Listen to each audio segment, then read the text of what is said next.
Hello again, everybody.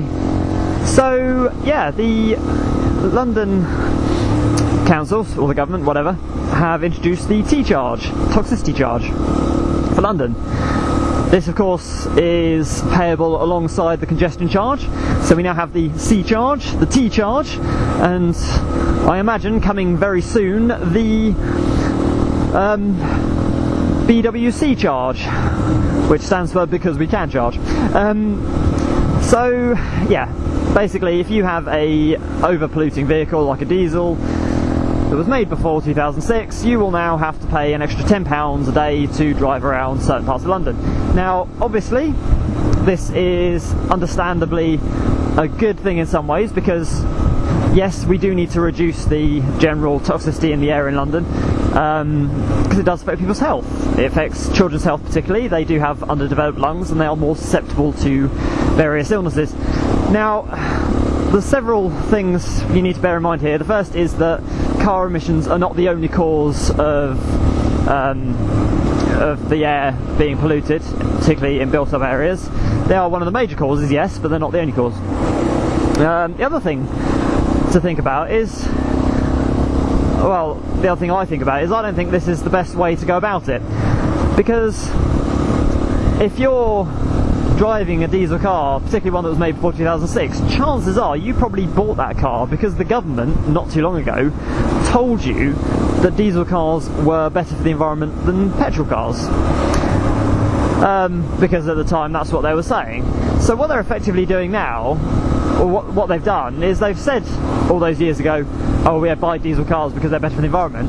Now they're turning around and saying, actually they're really bad for the environment, and by the way, you're going to have to start paying extra charges and everything for driving them. See, I think that's a major slap in the face. Now, I'm not disagreeing with the fact that we need to do something about it, but I disagree with the methods they're using.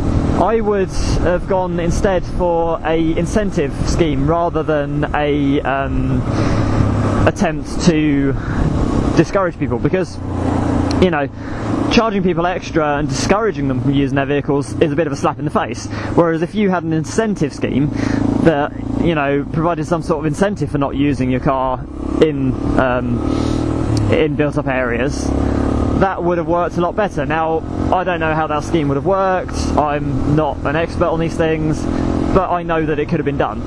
So it just kind of feels to me that they're just using it as an excuse to make more money, you know, out of the situation. But you know, I question the government anyway, to be fair, or at least I question the UK government, because back when they did the original tests to, you know, they were looking at CO2 emissions and everything else between diesel and petrol, and when they concluded that diesel produced less CO2 than petrol, they must have found out that it also produced a load of other crap. I mean, like, so the experiments they would have done would have been, for all intents and purposes, scientific experiments, and nobody on this planet does a scientific experiment that concentrates on one thing and ignores everything else, even if everything else is relevant. So they were doing tests to see if one was more environmentally friendly than the other.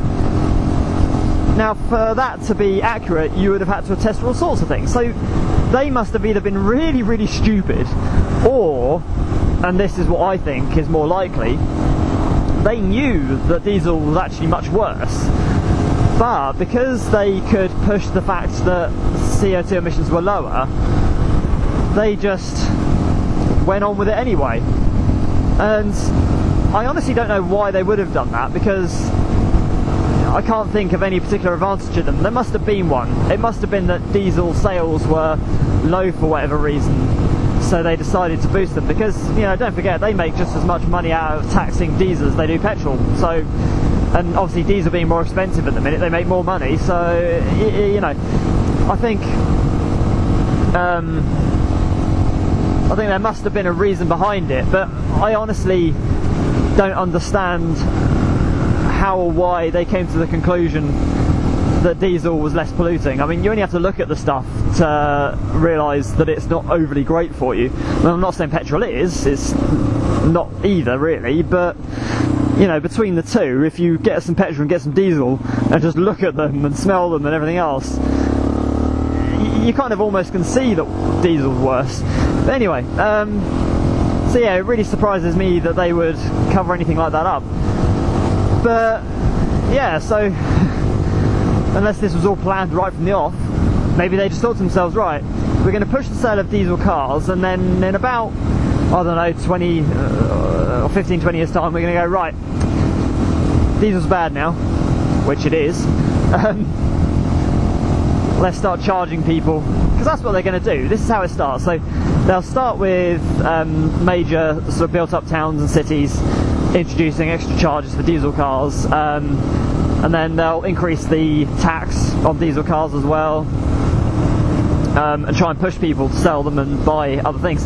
But again, the thing is, if they try and push you into getting rid of your diesel car this way, it's a slap in the face, because you know, if they do this by this method, you've got to try and sell your car and buy a more economically friendly one. Well, how are you going to sell the car? Because nobody's going to want to buy it, because the government has said that it's bad and they've started charging loads of money for using it. So, you know, they've basically, what they've done is they said, you've got to get rid of your car and buy a new one, but we're going to make it impossible for you to get any money back on your current car. It's basically worthless. Have a nice day. You know what I mean? I know they're sort of contemplating scrappage schemes and stuff like that, and I know some of the manufacturers have introduced scrappage schemes, and good on them for that, because you know, that is a step in the right direction. But you know, the government should be doing this, and they should be doing it right from the off. They shouldn't be insulting people by saying, oh yeah, no, your car's basically worthless, go buy another one. Do you know what I mean? It just seems like they spend most of their lives doing whatever they can to generally get on the wrong side of the people in general. It just makes me laugh. I mean, again, this doesn't really affect me too much, because whilst I do drive an older car, it's a petrol, so it's not actually affected by these things just yet, and I don't actually drive around London, so it doesn't affect me. But I do genuinely feel sorry for those of you guys out there that are affected by this, because it's not very nice, is it? It's just not nice at all. There you go. That's my thoughts on the matter anyway. Feel free to leave your thoughts and opinions in the comment section below on this subject, what you think of the way the government is handling this current situation with the diesel cars and vehicles. As always, if you did like the video, please do give it a like, and if you haven't already, please do subscribe to the channel. Go check out my other videos, and for now guys, thank you so much for watching. I'll catch you again soon.